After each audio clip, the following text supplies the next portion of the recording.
These air bridges come in from the 10th of July onwards. That means you won't have to quarantine for 14 days when you get home from abroad if you're going to one of these countries. And these are countries specifically who have either the same or lower levels of infection than us. And it means that they're at least as safe to be in. And we've gone beyond just looking at the data on coronavirus infections, for example, or fatalities. We've also looked at things like how they treat that information, the data, and, for example, what the social distancing rules are, and to make sure that we're on a broadly similar track with these different countries. We've been really careful and cautious in bringing in these air bridges or exemptions from a certain number of countries, specifically because we're very well aware that this virus is still out there and it's not defeated anywhere, I mean, including here, and we have to be very, very cautious. So what we've done is put together a list of countries with the Joint Biosecurity Centre and the Chief Medical Officer and others.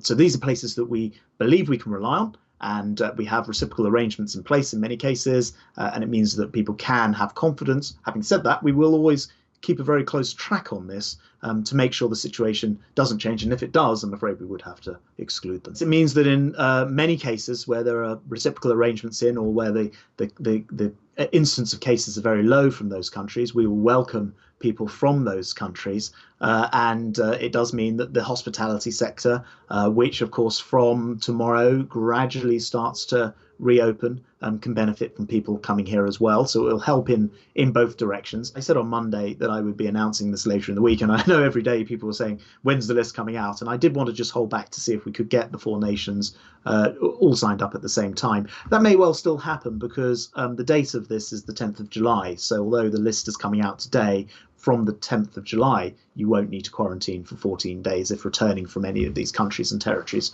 on the list. So it's up to Scotland, of course, to decide. Wales, Northern Ireland, they all have their own processes and decisions to go through.